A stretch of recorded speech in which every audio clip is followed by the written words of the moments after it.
하나님 말씀은 누가복음 4장 1절부터 4절까지 먼저 읽겠습니다. 예수께서 성령의 충만함을 입어 요단강에서 돌아오사 광야에서 40일 동안 성령에게 이끌리시며 마귀에게 시험을 받으시더라. 이 모든 날에 아무것도 잡수시지 아니하시니 날수가 다함에 줄이신지라. 마귀가 이르되 내가 만일 하나님의 아들이거든 이 돌들에게 명하여 떡이 되게 하라. 예수께서 대답하시되 기록된 바 사람이 떡으로만 살 것이 아니라 하였느니라. 원전으로 다시 보는 누가복음 오늘 4장입니다.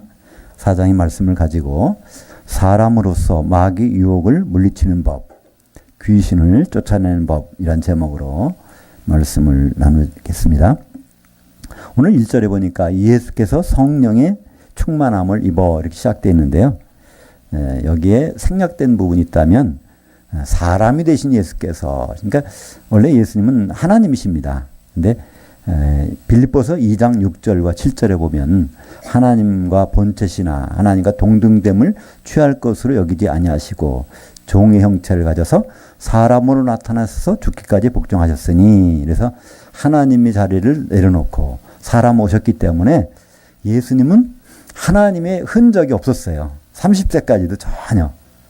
근데 30세가 됐을 때 요단강에서 세례를 받고 나오실 때 성령이 임하시면서 그때부터 여러 능력을 행하셨는데 그것은 예수님 자신의 능력이 아니라 성령께서 그렇게 하신 걸 볼 수 있죠.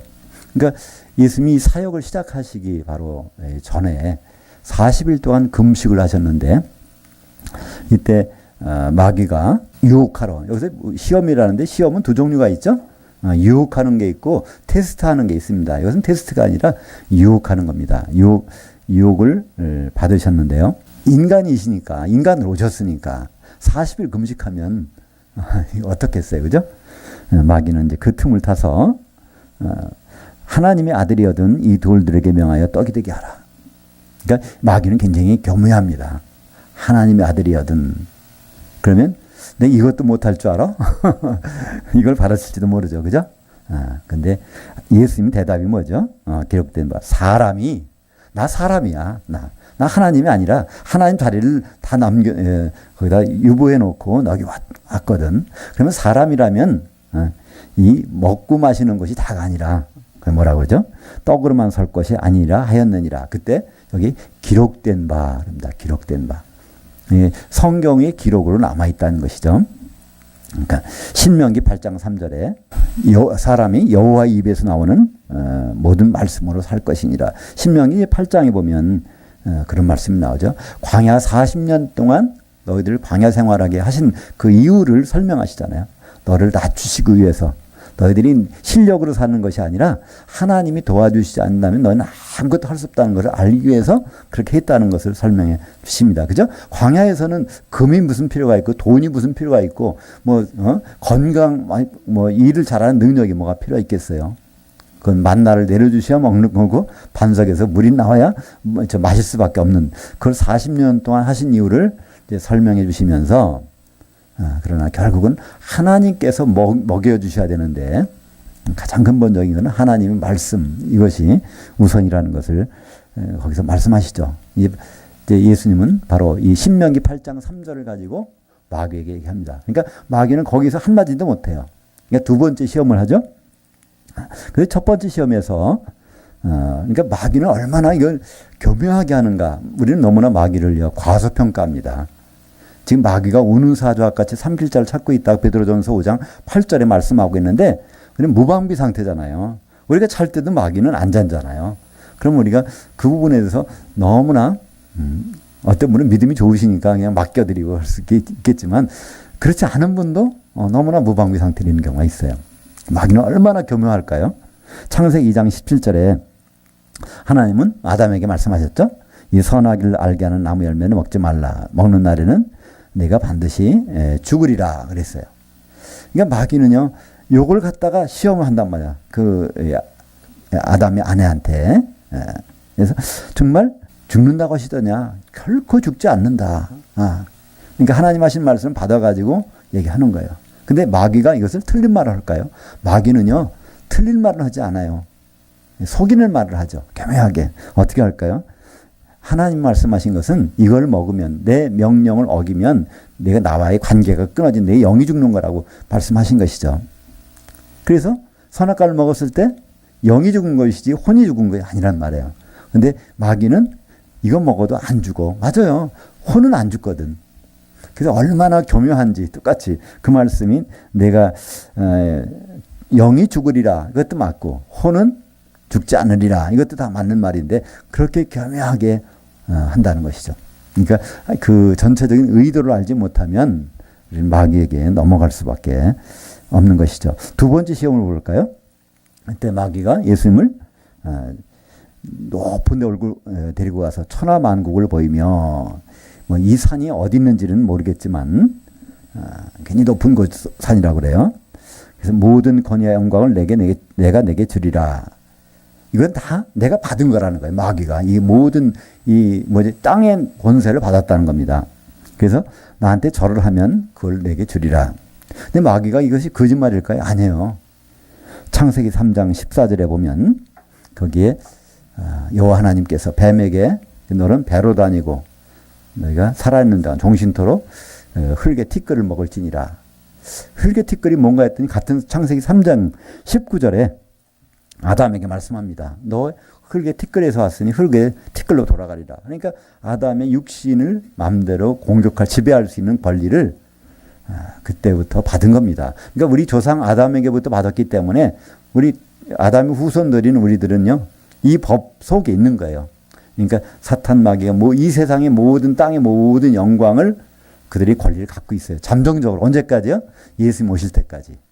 그때까지 갖고 있는 것입니다. 그것을 지금 주겠다는 거예요. 그래서 예수님도 요새도 아니다. 네가 무슨 권리가 있어. 아니에요. 예수님은 어떻게 이기십니까? 8절에 보니까 기록된 바 주 너희 하나님께 경배하고 다만 그를 섬기라 했느니라. 그러니까 여기서 하나님께란 말은 상대적으로 누구에게 사람이라면 나 지금 사람으로 왔는데 사람이라면 하나님께 경배해야지 너한테 경배하는 것은 성경에 기록이 안 돼 있다는 거예요. 기록이. 바로 신명기 6장 13절에 있는 말씀을 가지고 예수님은 마귀의 유혹을 물리치십니다. 세 번째 시험입니다. 세 번째 시험은 좀 더 고차원적이에요. 첫째, 둘째는 마귀가 자기 생각대로 했지만 세 번째는 어떻게 했죠? 성경 말씀을 가지고 시험하는 거예요. 시편 91편 11절부터 12절까지 내용이 이제 10절부터 나옵니다. 오늘 기록되었을 때 하나님이 너를 위하여 천사들 명하사 너를 지키게 하시리라 했고 또한 그들이 손으로 너를 받들어 네 발이 돌에 부딪히지 않게 하시리라 하였느니라. 시편의 내용들은 대부분 메시아에 대한 예언들이 많습니다. 거기 보면 다윗에게 한 말 많잖아요. 그 다윗은 다윗이 아니라 바로 앞으로 오실 메시아를 설명하는 거죠. 우리는 시편을 볼 때 보통 다 나의 하는 말이라고 들을 수 있어요. 아니요. 시편은 이스라엘 백성들에게 하는 말도 있고 또 메시아에게 하신 말씀 이게 섞여져 있어요. 근데 우리는 보통 시편을 가지고 찬송하면서 이건 하나님 나를 기억하고 지명하여 불렀다 나를 생각하는데 그렇지 않아요. 거기서 시편이나 선지서에서 너라는 것은 다 이스라엘 백성을 얘기하는 거죠. 지금으로 하면 성도들 집합적으로 얘기하는 거지 각자 개인을 얘기하는 것이 아니죠. 마찬가지로 시편 91편에서도 이것에 너라고 하는 것은 바로 이 메시아를 말씀하는 것입니다. 그때 메시아 떨어지더라도 다 그 천사를 통해서 받쳐준다는 겁니다. 메시아는 천사의 왕이 돼서 천사장도 된단 말이에요. 예수님은요 하나님이시고 사람이시지만 동시에 예수님 천사장이세요. 그것이 이제 데살로니가전서 4장 16절에 주께서 오실 때 어떻게 오시죠?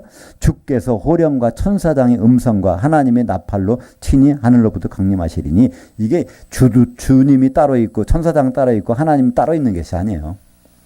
바로 이런 이 동일한 세 가지 신분으로 오신다는 거예요. 그러니까 천사들 다 부릴 수가 있는 분이야 주님은. 그러니까 이 마귀는 바로 떨어진다면 다 그 천사들 통해서 다 보호해 줄 텐데 한번 뛰어내려 봐라. 하나님이 바로 너를 살려주시지 않겠느냐 이렇게 얘기하는데 예수님 뭐라고 그러죠? 역시 12절에 예수께서 대답하여 이르시되 주 너희 하나님을 시험하지 말라. 거기도 이제 사람은 그런 뜻이죠. 사람은 나 사람으로 왔는데 라고 하였느니라. 근데 원래 원문이요. 말씀으로 되어 있느니라. 기록되어 있느니라. 이런 뜻이죠. 기록되어 있느니라. 그러니까 여기서 다 성경 말씀으로 신명기 6장 16절에 이게 이제 보면 신명기 6장 16절에 그럼 하나님을 마사에서 시험한 것 같이 시험하지 말라는 말씀이 나오거든요. 여기에 이 마사라는 말이 나옵니다. 신명기 6장 16절에 이 마사라는 것은 어디 나오냐면 출애굽기 17장에 나옵니다. 출애굽기 17장은 이스라엘 백성들이 이제 광야로 나와가지고 한참 나왔는데 뭐가 없어요? 물이 없어. 그 르비딤이라는 곳에 도착했는데 르비딤에 도착. 르비딤이라는 것은 이제 평지라는 뜻인가요? 평지. 거기에 와 있는데 물이 없다고 거기서 막 싸우는 거예요. 왜 여기까지 데리고 와서 우리를 이렇게 고생시키느냐. 그래서 그들이 막 다툼을 합니다. 그때 바로 하나님이 나타나죠. 그들을 이제 이렇게 진멸해 주셨죠. 그때 거기서 하나님을 시험하다가 그러니까 출애굽의 목적을 그들은 모르는 거예요. 왜 출애굽을 해야 되는지. 왜 그렇죠? 그들은 원래부터 거기 애굽 땅에 살 사람이 아니잖아요. 원래는 그들이 가나안에 있는 사람. 아브라함이 가나안의 땅에 왔으니까. 그랬다가 400년 동안 종살이 시키러 종살하는 동안에 거기 갔다가 다시 광야를 통해서 와야 되는 건데 그러니까 가나안 땅에 가려면 반드시 거기 지나야 되는 건데 그들은 거기 한 게 없다는 거예요. 다시 거기 애굽에 가는 것이 낫다고 생각하는 것이죠. 그래서 그들이 다툰 것 때문에 이게 다투다는 것을 이 맞사 이게 다툰다는 뜻이거든요. 그래서 그 동네 이름 자체가 이름이 바뀌었어요. 르비딤에서 이 평지가 맞사 무리바라는 이름으로 바뀔 정도로 그렇게 그들은 하나님을 시험했습니다. 하나님의 의도가 있는 것을 그들은 전혀 몰랐던 것이죠. 우리가 하나님의 의도를 모르는 것 자체가 그게 참 죄거든요. 그죠? 죄라는 단어는 구약에서는 하타 또는 하타트라고 그래요.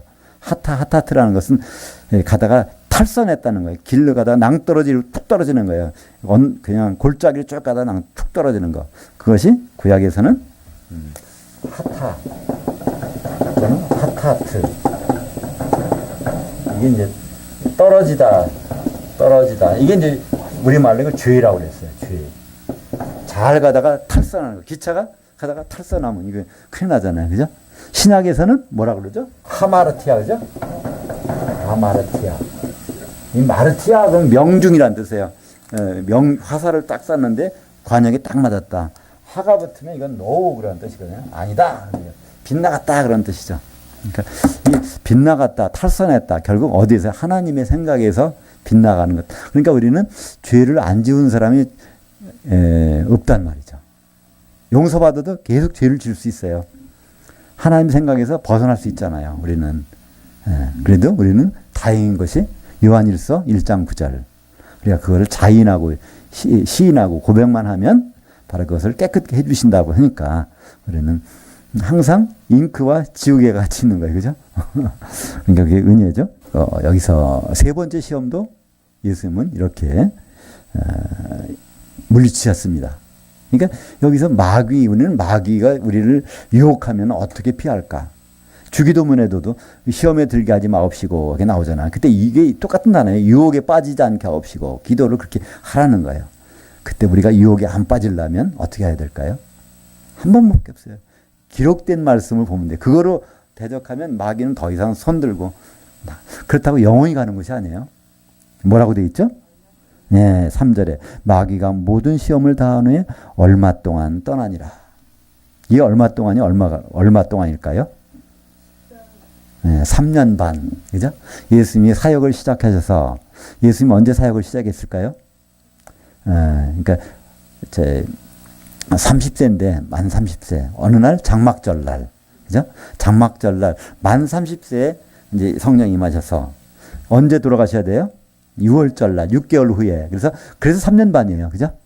그게 3년 한 다음에 만 3년에 돌아가시면 안 돼. 돌아가시는 건 6월절 어린 양으로 돌아가셔야 되니까 6월절 날 돌아가셔야 된단 말이에요. 그러니까 3년 반 후에 마귀는 나타나야 돼요. 그래서 나타나는 것이 어디 나오죠? 요한복음 13장 2절에 그죠? 한번 읽어볼까요? 마귀가 벌써 시몬의 아들 가룟 유다의 마음에 예수를 팔려는 생각을 넣었더라. 27절에 조각을 받은 후 사탄이 그 속에 들어간지라. 예수께서 유다에게 이르시되 내가 하는 일을 속히 하라 하시니. 그래서 누가복음 22장 3절에도 같은 내용이 나옵니다. 그러니까 3년 반 후에 나타나게 돼요. 이 3년 반이라는 것이 요한계시록을 보다 보면 이 굉장히 이 자료가 굉장히 요긴해요. 요한계시록을 이렇게 들여다볼 때 요한계시록 8장 1절에 보면 일곱 죄인을 떼실 때 하늘이 반 시간쯤 고요하더니 이런 말 나와요. 반 시간쯤 고요하다. 그러면서 이제 일곱 나팔이 하나하나 이제 부려지는 게 나옵니다. 그러니까 요한계시록 보면요. 일곱 인이 떨어집니다. 그죠? 첫째, 둘째, 셋째, 넷째, 셋째, 그 다음에 넷째 인 떨어질 때가 이제 전 3년 반. 이게 뭐죠? 청황색 말 탄 자가 나타나는 거예요. 그죠? 초록색 말. 그 후 3년 반은 이제 다섯째 인이 떨어질 때. 그리고 이제 그 다음에 여섯째 인 떨어지면 이제 예수님이 오실 때까지의 그 사이, 후 3년 반부터 예수님이 오실 때까지 사이.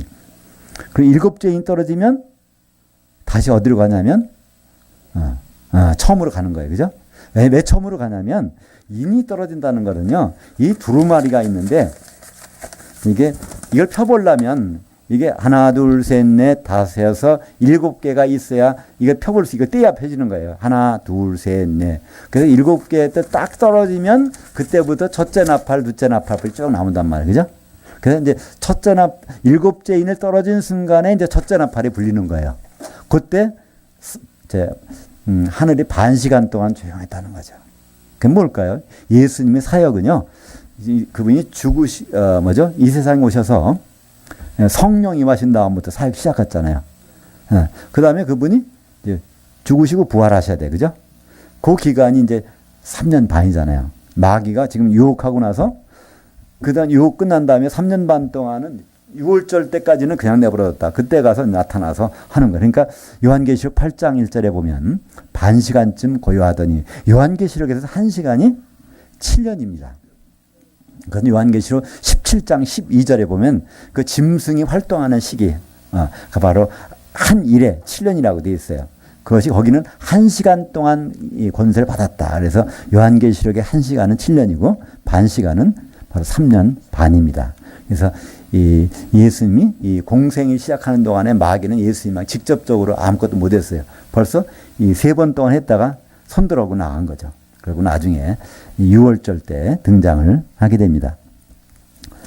그때 이제 오늘 그러니까 요한계시록은 이제 6장에 보면 첫째, 둘째, 셋째, 넷째, 다섯째 인이 떨어져요. 여섯째, 그 다음에 일곱째 인이 안 나와. 그러면서 7장으로 넘어가요. 그다음에 8장에 가서 이제 거기서 일곱째 인이 떨어지면서 바로 이제 나팔이 시작되는 겁니다. 나팔이. 그래서 그때 나팔이 시작될 때 반 시간 동안, 그래서 예수님이 공생이 시작해서부터 6월절 십자가 달릴 때까지는 마귀가 조용해요. 그래서 하늘이 고요하다는 거예요. 더 이상 이게 그들이 어떤 영적인 거를 할 수가 없는 거죠. 그러고 나서 이제 첫째 나팔, 둘째 나팔, 셋째 나팔, 넷째 나팔까지가 이제 교회 시대에, 다섯째 나팔이 전 3년 반, 여섯째 나팔이 후 3년 반, 일곱째 나팔 불리면 이게 마지막 나팔. 일곱 재앙이 쏟아지면서 마지막 대접을 어디다 공중에 쏟으면 공중무새 잡은 자 자리가 치워지고 거기에 바로 예식장, 우리가 공중에서 만나게 되는 것. 그것이 이제 요한계시록 16장 17절에 보면 마지막 대접을 공중에 쏟더라. 그래서 공중무새 잡은 자가 치워지는 장면이 나오고, 그러면 그때 마귀는 무적행에 들어가고, 예수님은 그 자리에서 뭐가 되죠? 그리스도의 심판대가 펼쳐지면서 기름 있는 사람 없는 사람, 염소와 양 구분하죠. 그래서 천년왕국으로 들어가는 것이 나오는데, 그에 관련되는 것이 여기 마귀가 얼마 동안 떠나더라. 이 마귀는 그래서 우리에게도 얼마 동안 떠날 수 있어요. 뭐 하고 당하면 기록된 말씀으로 하면 마귀는 찔러도 뭐 바늘하나 안 들어갈 것 같네. 그러다가 이제 말랑말랑해지면 또 찾아오겠죠. 그죠? 우리가 성경 말씀에서 좀 더 멀어지고 하면 요때다 하고 다시 찾아오겠죠. 우리는 마귀를 알면 알수록 상대하기가 쉽잖아요. 너무나 모르면 참 힘들잖아요. 그래서 야고보서 4장 7절은 그런즉 너희는 하나님께 복종할지어다 마귀를 대적하라 그리하면 너희를 피하리라. 그래서 우리는 마귀를 대적한다 그러는데 찬송가에도 마귀들과 싸울지라 막 하는데 도대체 어떻게 싸우겠단 말이에요. 근데 예수님은 알려주셨어요. 어떻게? 기록된 말씀으로. 그래서 우리는 이 기록된 말씀만 가지면은 아주 마귀는 이거에 대해서는 어떻게 이게 천적이야 마귀에. 더 이상 마귀는 할 수가 없단 말이죠. 16절부터 19절까지 한번 같이 읽겠습니다. 예수께서 그 자라나신 곳 나사렛에 이르사 안식일에 늘 하시던 대로 회당에 들어가서 성경을 읽으시려고 서심해 선지자 이사야가 글에 드리거늘 책을 펴서 이렇게 기록된 데를 찾으시니 곧 주의 성령이 내게 임하셨으니 이는 가난한 자들에게 복음을 전하시려고 내게 기름을 부으시고 나를 보내사 포로된 자들에게 자유를 눈먼 자들에게는 다시 보게 함을 전파하며 눌린 자들에게는 자유롭게 하고 주의 은혜의 해를 선포하게 하셨음이라 하였더라. 그러니까 바로 예수님은 이제 회당에 들어가서 안식일마다 회당에 들어가서 왜 안식일마다 회당에 들어갈까요? 안식일 날만이 그들이 모이니까 거기서 안식일 날 그들은 성경을 읽고 듣고 합니다. 그러니까 그것 때문에 예수님은 안식일 지키러 가신 것이 아니라 그들이 모이는 곳에 가서 그러면 이제 반드시 누가 읽어야 돼요. 서기관 중에서. 근데 그때는 예수님 오셨으니까 예수님한테 한번 읽어보세요. 근데 마침 이사야서 61장 이 말씀이 이제 펴진 겁니다. 그거 가지고 예수님이 바로 이 말씀 하신 것이죠. 18절부터가 바로 그 내용입니다. 그래서 기름 부으시고 나를 보내사 포로된 자에게 자유를 눈먼 자들에게 다시 보게 함을 눌린 자들에게 자유롭게 하고 주의 은혜의 해를 선포하게 하심이라 하였더라. 그래서 이 은혜의 해라는 것 이게 이제 정확한 번역은요. 받을 만한 해, 하나님께서 준비하셨다가 이거를 다 이렇게 받을 만한 그 해가 정해진 때가 있다는 말입니다. 구약에 보면 그것을 다른 말로 희년이라고 합니다. 모든 빚진 사람들, 뭐한 사람들 다 그것을 올려갖고 심지어는 땅도 놀아요. 그때는 땅도 일할 필요가 없어. 그렇게 모든 것이 이렇게 평화가 선포되는 해가 바로 희년인데 그것을 선포한다는 겁니다. 그럼 그때부터 예수님 오시면 다 그렇게 된다는 얘기가 아니죠? 예수님이 그런 날이 오리라는 것을 선포하신다는 거예요. 그 날은 언제 올까요? 그것은 뭐가 없어지는 날 오겠죠, 그죠? 마귀가 없어지는 날. 마귀가 얼마 동안 없어지죠? 아니, 나중에 마귀가 무저갱이 들어가면, 1000년 동안. 그래서 그걸 우리는 천년왕국, 그리스도의 왕국, 그리스도의 나라, 이렇게 말씀하죠. 거기에 대해서 말씀해 주는 거예요. 근데 사람들은 오해한 겁니다. 이 예수님만 오시면 바로 우리가 다 태평성사가 되는 거로 착각을 하는 것이죠. 그래서 예수님은 왕으로 알고 호산나 했다가 바로 죽여라 하고 바로 말을 바꿔버리는 장면을 볼 수 있습니다. 그래서 예수님이 이렇게 오시는 목적을 히브리서 2장 14절에 15절을 같이 보겠습니다. 자녀들은 혈과 육에 속하였으며 그것 또한 같은 모양으로 혈과 육에 함께 지니심은 사망을 통하여 사망의 세력을 잡은 자 곧 마귀를 멸하시며 또 죽기를 무서함으로 한평생 매어 종로로 타는 모든 자들을 놓아주려 하심이니. 이게 이제 예수님이 여기서 두 가지가 이렇게 나와 있어요. 하나는 마귀를 어떻게 사망을 통해서 마귀 세력을 없애시는 거예요. 마귀 세력은 사망을 갖고 있는 세력이에요. 마귀는 결국은 우리 육신을 공격해 결국 죽이려고 그러잖아요. 금방은 안 죽어. 어떻게 병을 줄 거잖아요. 또 문제를 생겨서 고통, 스트레스 받게 하고 결국은 나중에는 마지막에 죽이려고 한단 말이에요. 죽이는 것은 바로 육신을 죽이는 거지. 육신의 사망을 갖다 주는. 근데 그러려면 그것을 없애는 방법은 육신을 가진 몸으로 오셔야 된단 말이에요. 그래서 예수님은 혈육을 가진 몸으로 오셔서, 그 이제 히브리서 2장 14절이죠. 그래서 사망을 통하여, 죽으심을 통해서, 다시 말하면 죽고 부활하심을 통해서 그런 뜻이죠. 사망을 통하여 사망의 세력을 잡은 자, 곧 마귀를 변하시며, 그렇게 해서 그때까지 이 마귀가 결박되면 이제 주님 오셔서 마귀를 결박하면 그때부터는 우리는 자유롭잖아요. 1000년 동안 우리는 자유로울 거예요. 그죠?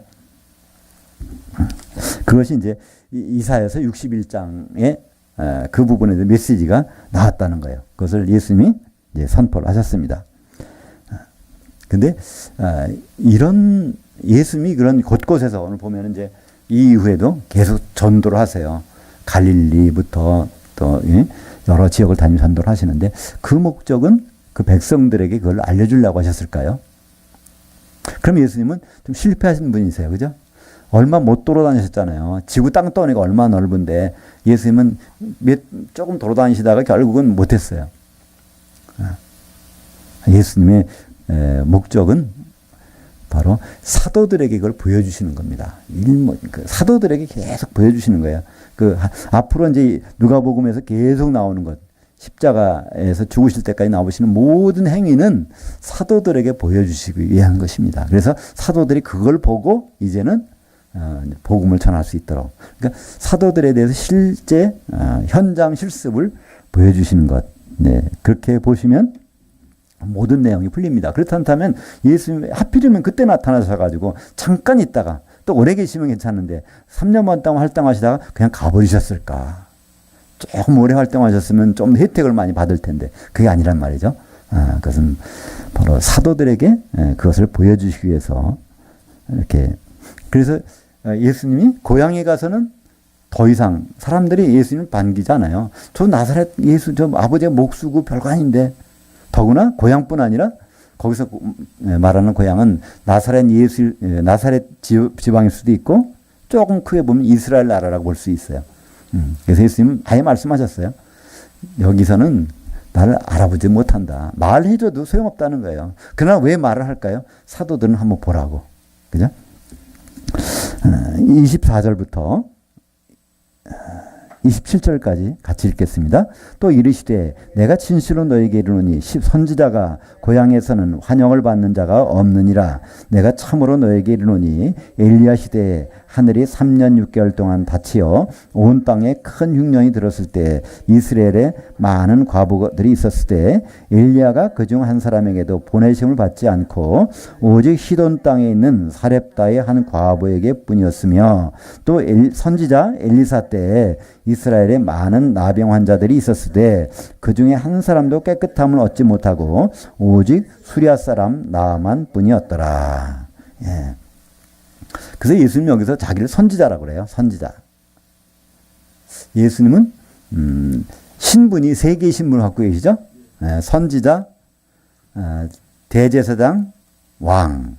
그러니까 대제사장이라는 말은 아주 그 제물까지 포함하는 거예요. 대제사장은 제물이 있어야 되니까. 그러니까 그분이 제물도 되신다는 거죠. 처음에 예수님은 오셔서 3년 반 동안 하신 사역은 선지자 사역입니다. 선지자는 뭐죠? 하나님의 속마음을 사진사로서 찍어서 내는 거예요. 그죠? 하나님 이런 생각을 갖고 계시다는 것을 찍어내시고. 그러고 나서 이제 대제사장 사역을 하려면 예루살렘에 가시죠. 그래서 십자가에 달리십니다. 그러고 나서 이제 왕의 사역은 이제 재림하셔서 그걸 하실 것입니다. 그래서 선지자로 예수님이 오신다는 것은 예언돼 있었죠. 신명기 18장 몇 절이에요? 발음 조심해야 됩니다. 신명기 18장 18절 한번 같이 볼까요? 내가 그들의 형제 중에서 너와 같은 선지자 하나를 그들을 위하여 일으키고 내 말을 그 입에 두리니 내가 그에게 명령하는 것을 그가 무리에게 다 말하리라. 그래서 예수님이 오시고 그 말을 들어야 된다는 것을 미리 말씀하셨습니다. 예수님은 갑자기 오신 분이 아니에요. 그래서 이 구약의 성경이 다 누구에 대해서 나에 대해서 증언하는 것이니라. 그러니까 신명기 18장 18절도 바로 예수님을 증언하고 있는 거고. 그러다 보니까 이사야서 61장 있는 말씀도 말씀하시고, 그러니까 모든 것들을 지금 이제 공개해 놓는 건데, 근데 이 말을 들어서 이것을 받아들일 사람은 많지 않다는 걸 미리 말씀하시는 거예요. 실제적으로도 대표적인 선지자가 누가 있었어요? 엘리야와 엘리사 선지자가 있었는데, 그들이 그 많은 능력을 하나님께 받아가지고 할 수 있었지만 그 과부, 그것도 이스라엘 과부가 아니라 이방 땅에 있는 과부, 시돈에 있는 사렙다의 과부 집에 가서 밀가루 기름이 떨어지지 않는 그 능력을 거기서 보여줍니다. 엘리사도 마찬가지로 그 당시에 이스라엘도 나병 환자가 많았는데 이스라엘 나병 환자는 한 사람도 아니고 바로 이방 그 이제 아람에 있는 나만 장군의 문둥 나병을 고쳐주십니다. 그래서 이 대상이요 두 대상이 나옵니다. 과부하고 나병 환자. 이 과부는 무슨 뜻일까요? 남편이 없는 사람이에요, 그죠? 남편을 사모하는 사람. 보통 어떻게 하죠? 남편을 사모한다는 죽은 사람을 생각하는 거잖아요. 근데 우리는 돌아오실 분을 생각해야 돼, 그죠? 하나님은 어떤 사람에게 함께 하시는가? 바로 과부, 진정한 과부에게. 또 이 나병 환자는 뭘까요? 나병은 감각이 없는 겁니다. 감각이 없어요. 그래서 지금 사람들이 감각이 없잖아요. 하나님에 대해서 감각이 없어. 예수님에 대해서 감각이 없어. 근데 이스라엘 사람들에게는 아예 가봐야 소용없다는 거예요. 이방 땅에 있는 그 나만, 이방 한 사람에밖에 하는. 그래서 예수님은 아예 이걸 선언하십니다. 예수님 사역 때부터 얘가 이거 하긴 하지만 모른다는 거예요. 그리고 일부러 예수님 어떻게 말씀하세요? 비유로 말씀하신다는 거예요. 마태복음 그랬잖아요. 왜 비유로 말씀하실까? 듣긴 들어도 깨닫지 못하게 하려고 그렇다는 거예요. 그렇다면 누굴 깨달으라고? 사도들 보고 깨달으라고. 그죠? 그 사도들에게는 비유를 다 설명해 주시죠. 그래서 결국은 모든 핵심적인 내용은 예수님의 사역은 사도들에게 한정되어 있습니다. 그래서 우리는 그걸 어떻게 할 수 있죠? 죽으시고 부활하신 다음에 바로 안 올라가시고 40일 동안 누구하고 만났어요? 사도들하고 11사도하고 만나서 40일을 무슨 일을 하셨죠? 사도행전 1장 3절에 보면 하나님 나라에 대해서 가르쳐 주셨어요. 그죠? 하나님 나라에 대해서. 그러니까 그 40일 동안에 금쪽 같은 시간, 그때는 무슨 일을 해도 사람들이 다 믿을 거예요. 그죠? 죽었다가 부활하신 분이 뭐라고 하면 안 믿을 사람 어디 있겠어요? 근데 한 명도 안 고쳐주시고 한 명도 전도 안 하시고 사도들하고만 모여서 그들에게 하나님 나라에서 말씀하시고 절대로 흩어지지 말어 성령 받을 때까지 그러고 가셨단 말이에요. 그죠? 그거는 그러니까 우리는 예수님의 공생에 예수님 병 고쳐 주셨으니까 우리도 이제 병 고침 받아야 되지. 예수님 또 뭐 이 병 고친다는 게 나쁜 건 아니지만 병 고친고 뭐 한다는 것은 뭘까요? 사도들에게 그런 능력을 주셔서 사람들이 사도들에게 집중하도록 해 주시겠다는 것입니다. 그죠? 그래서 사실은 마가복음 16장에 보면 바로 믿는 자들에게 이런 표적이 따르리 하면서 거기에 귀신도 쫓아내고 방언도 말하고 병든 자에게 손을 얹고 낫고 하는 일이 벌어지잖아요. 그때 그러니까 거기 믿는 자들은 일반적인 믿는 자라고 생각해요. 근데 마가복음 16장에 보면요. 그게 그 앞에 문장부터 봐야 되는데요. 마가복음 16장 14절에 11제자가 음식을 먹을 때 거기 나타나셔서 예수님이 너희들이 왜 이렇게 믿음이 없느냐. 책망하세요. 너희들이 왜 이렇게 믿음이 없느냐. 그러나 믿는 자들에게는 해서 너희가 믿는다면 그것이 일반적인 현재형이 아니라 과거형입니다. 가정법이에요. 가정법. 너희들이 네 사도가 믿기만 한다면 귀신도 쫓아내고 병도 고치고 이런 능력들이 막 나타나서 만민에게 복음을 전파할 수 있을 거야. 그때 거기에서 만약에 일반 사람에게 했다면 믿는 자들에게 현재형을 써야 될 거예요. 근데 거기서 마가복음 16장 17절에는요. 거기에 과거 분사를 가정법을 썼어요. 너희들이 너희들이 안 믿고 있는데 정말 너희가 믿는다면 너희들이 하는 일에서 이런 일이 반드시 나타날 거야.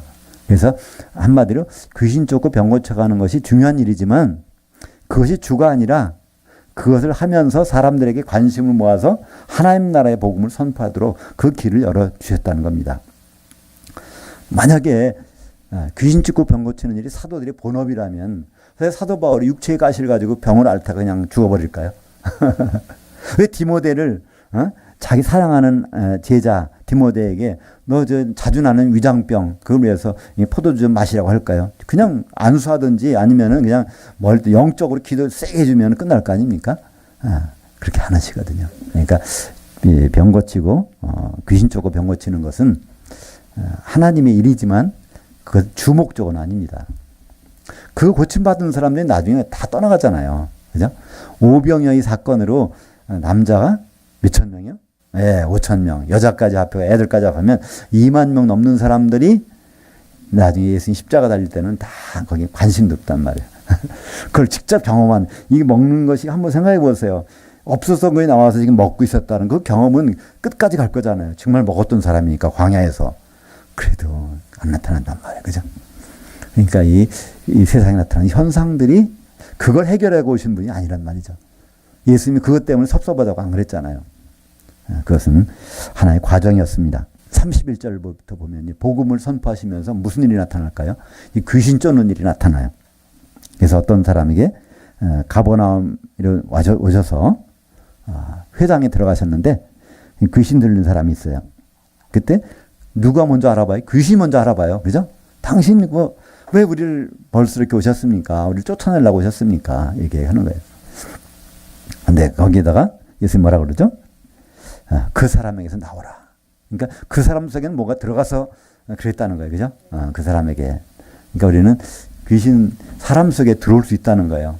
예수 믿는다고 안 들어온다고요? 아니요. 들어요. 지금도 수많은 감기 바이러스가 떠돌아 다녀요. 제 속에도 들어올 거예요.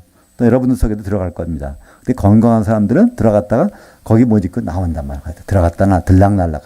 우리 몸에 얼마나 세균이 많게요? 근데 건강한 사람은요, 그 세균이 영향을 안 줘요. 그죠? 근데 약해지면 그것이 이제 제압을 당하게 되죠. 이 사람도 아마 귀신이 들어갔다가 제압을 당해서 귀신들의 고통을 받고 있었던 것 같아요. 네, 예수님이 여기서 나오라고 합니다. 그러니까 그 사람에게서 나가죠. 그러니까 사람들이 왜 나갔을까요? 그 권세와 능력이 있었습니다. 예수님에게는 권세와 능력이 생겼습니다. 이건 뭘까요? 권세와 능력은? 예, 성령이시죠. 그러니까 여기서는 그 말씀 안 하셨는데 예수님 직접 말씀이 있어요. 마태복음 12장 28절 같이 읽겠습니다.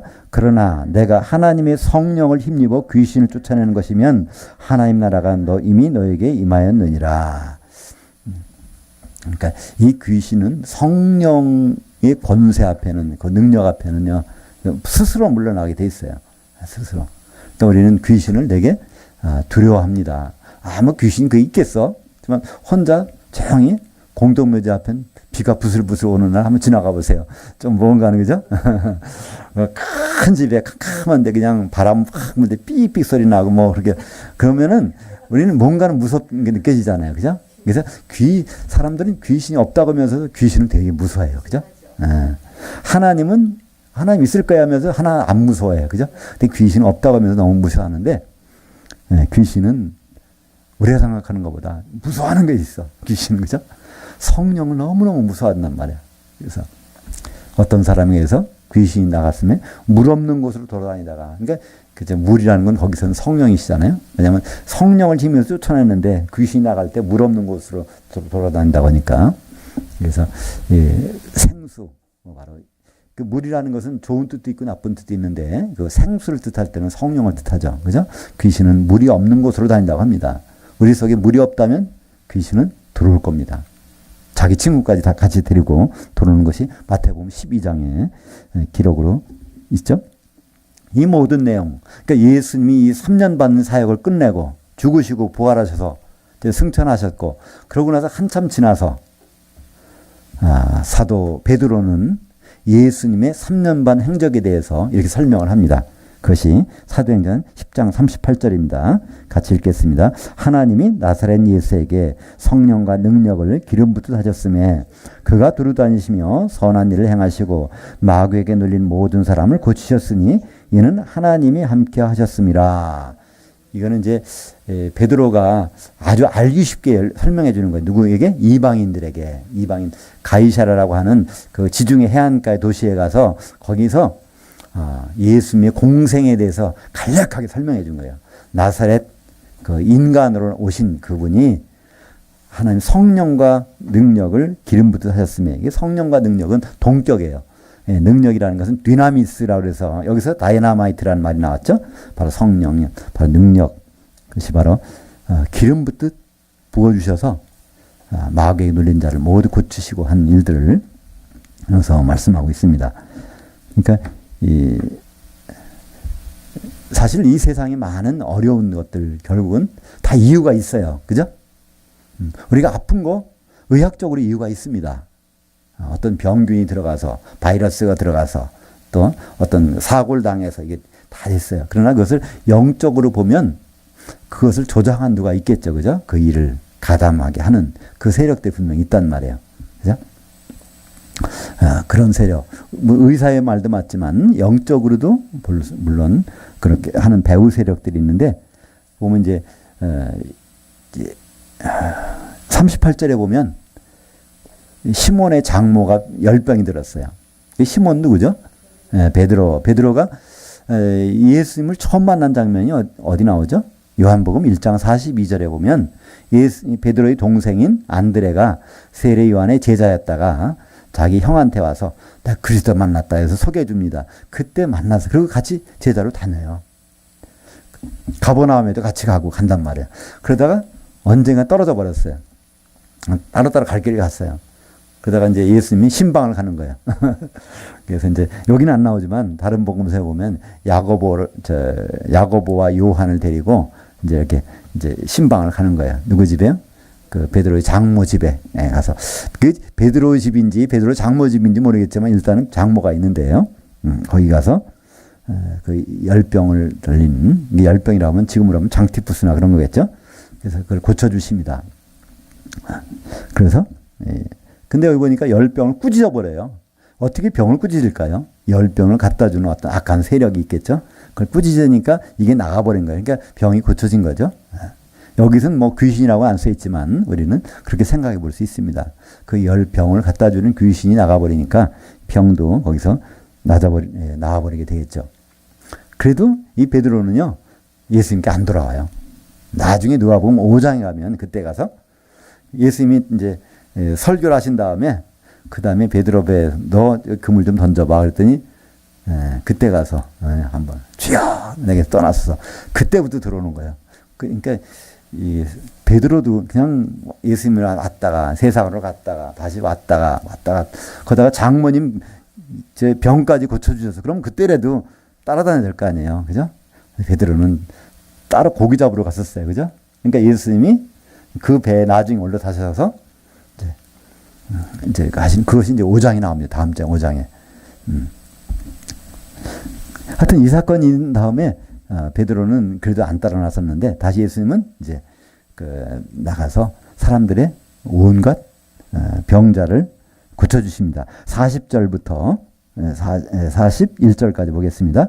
해질 무렵에 사람들이 온갖 병자들 데리고 나오매 예수께서 일일이 그 위에 손 얹으사 고치시니 여러 사람에게서 귀신들이 나가며 소리질러 이르되 당신은 하나님의 아들이시니다. 예수께서 꾸짖으시다 그들의 말하면 허락하지 아니하시니 이는 자기를 그리스도인 줄 알미르라. 그래서 귀신들이 더 잘 알아요. 그죠? 하나님의 아들인지 그리스도인지. 그러니까 그것을 말하지 못하게 하는 거예요. 오히려. 왜 그럴까요? 그렇게 되면 예수님이 일정표가 있어요. 지금 죽으시면 안 돼. 지금 잡히시면 효력이 없어져요. 그죠? 3년 반 후에 그 날 정확한 날짜에 바로 십자가에 달리셔야 되니까. 그래서 그 말을 이제 허락지 않으셨는데 그 병자들을 다 고쳐주셨어요. 근데 그 현상이 어떤 현상이 나타났어요? 그 귀신들이 나갔다는 거예요. 그 현상이.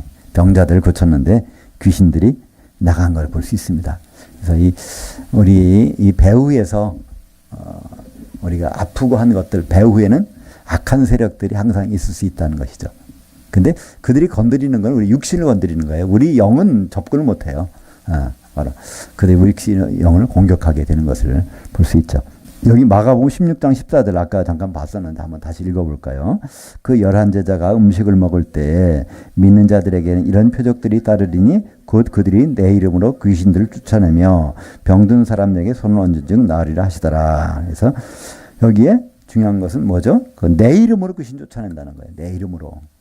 근데 여기서 예수님은 성령으로 충만해서 귀신이 나갔어요. 근데 여기서 예수님이 말씀하시기를 내 이름으로 귀신 쫓는다는 거예요. 내 이름이 뭘까요? 그것이 요한복음 14장 26절에 보혜사 곧 바로 내 이름으로 보내실 성령이 그래서 바로 내 이름으로 예수 이름으로 보내신 것이 성령이기 때문에 내 이름으로 귀신 쫓는다는 얘기는 바로 성령이 충만하면 이런 일이 귀신들이 나가게 돼 있다는 말씀입니다. 그래서 우리는 그 이름이라는 것에 대해서 많이 집중을 할 필요가 있어요. 마태복음 18장 20절에 두세 사람이 누구 이름으로? 내 이름 모인 곳에 내가 거기 있겠다. 그때 바로 무슨 성령께서 함께 하시겠다는 말씀입니다. 왜냐하면 내 이름으로 보내실 분이 성령이시니까. 그래서 우리가 왜 이렇게 모이기를 좋아할까요? 바로 성령이 함께 하신다는 약속이 있기 때문에 우리는 모이기를 힘쓰게 되는 것이죠. 43절, 44절 읽고 끝내겠습니다. 예수께서 이르시되 내가 다른 동네들에서부터도 하나님 나라들을 복음으로 전하여야 하리니 나는 이 일을 위해 보내심을 받았노라 하시고 갈릴리 여러 회당에서 선포하시더라. 예. 그래서 우리는 많이 전도라고 그러는데 이게 선포라는 단어입니다. 선포. 전도하고 선포는 좀 다르죠. 예, 선포는 그러니까 목사님들이 사실 전도하는 것이 아니라 선포하는 거예요. 강단에서. 예, 그래서 이제 우리말 번역에는 전파 뭐 이렇게 하고 했는데 조금 의미가 선포하는 겁니다. 선포해서 듣든 안 듣든 것은 그 사람들의 책임인 거예요. 그죠? 이 선포가 돼 있다는 겁니다. 우리에게는 다 선포가 돼 있는데 그것에 순종하고 순종하지 않는 것은 그 말을 듣는 사람들의 책임일 수밖에 없습니다. 그래서 예수님은 이 하나님 나라의 복음을 하나님 나라를 복음으로 전해야 하리니 문장은 원래 물론 그렇게 돼 있어요. 하나님 나라를 복음으로 전해야 된다는 거예요. 누구에게 말씀하셨습니까? 사도들 듣는 데서 말씀하신 거예요. 그러니까 너희들은 이걸 해야 돼 그런 뜻이에요. 왜냐하면 다른 사람들에게 이 말을 시킨 것이 아닙니다. 그래서 우리는 어떻게 할 수 있죠? 다시 말해서 부활하신 주님이 따로 그들에게 모아놓잖아요. 사도행전 1장 3절에 사도들과 함께 모이사 바로 40일 동안 하나님 나라의 일을 말씀하시고 그 다음에 오직 성령이 너희에게 임하시면 너희가 권능을 받고 예루살렘과 온 유대와 사마리아 땅 끝까지 해서 내 증인이 되도록 내가 그렇게 하겠다. 이게 바로 그 예수님의 의지란 말이죠. 그죠? 예수님이 그들을 통해서 하시겠다. 근데 우리는 그 말씀을 다 나한테 주신 말씀이라고 받아요. 근데 우리에게 주신 말씀은 다르단 말이에요. 그죠?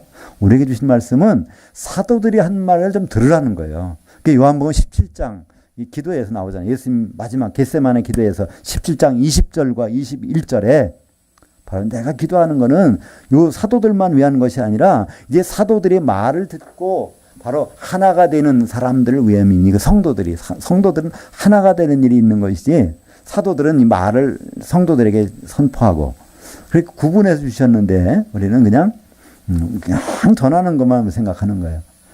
예수님께는 뭐가 중요해요? 하나 되는 것이 중요한 거예요. 그죠?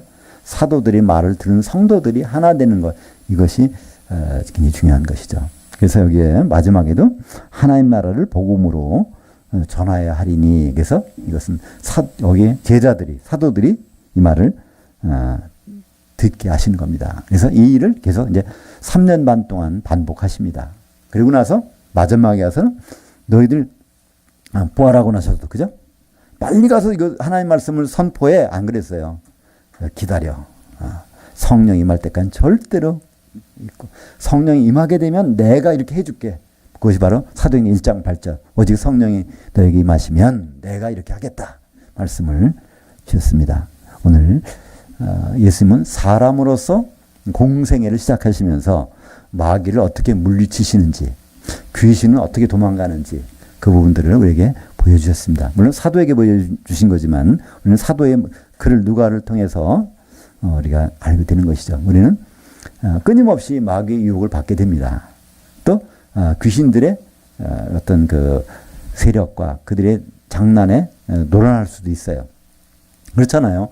큰 나무가 있으면 새들이 왔다 갔다 깃들지 않을 수가 없어. 근데 둥지를 틀지 못하게 되잖아요. 그죠? 둥지 틀어보면 얼마나 지저분한지 몰라요. 우리 집 여기 앞에 옆집에 이제 이사 가느라고 앞집 부신 바람에 거기 자꾸만 그 비둘기들이 와서 얼마나 둥지 틀려고 그래서 거기다가 지저분하게 해놓은지 비둘기들이 살면요. 그 밑바닥은요. 아주 지저분해요. 근데 거기에 뭘 세우는지 아세요? 저희 이제 시골에서 뭐 허수아비, 비닐로 된 허수아비를 거기다 달아놨어요. 바짝바짝은 달리니까요. 사람 모습이니까 비둘기들이 안 와요. 거기 깨끗해졌어요. 그러니까 여기가 비둘기들이 그걸 보고 나서 안 오는 거예요. 만약에 우리가 성령 충만하다면 귀신들이 그들이 알아서 안 올 거예요. 그죠? 근데 그래서 우리가 뭔가 일이 안 되고 뭔가 좀 부족하고 뭐가 그렇다면 성령 충만하지 못한가 보다. 오히려 그런 신호로 생각하시면 그때 가장 필요한 게 뭘까요? 열심히 기도해야 될까요? 정말 성도들과의 교통이 필요합니다. 그죠? 안 되면 카톡을 하시든가 아니면 그냥 어떤 방법으로 소통을 하시면 돼요. 그죠? 서로 그냥 묵상으로 소통하시든가 그런 분이 저보다 한두 분 있다면 행복한 겁니다. 막상 해보려는 게 소통할 사람이 아무도 없다? 이거 참 이거 난감한 거죠. 그죠? 나중에 그러면 기름이 없는 거잖아요. 그래서 우리는 마귀의 유혹을 말씀으로 물리칠 수 있고 또 귀신들의 장난하는 것을 성령 충만함으로 우리는 해소할 수가 있습니다. 기도하겠습니다.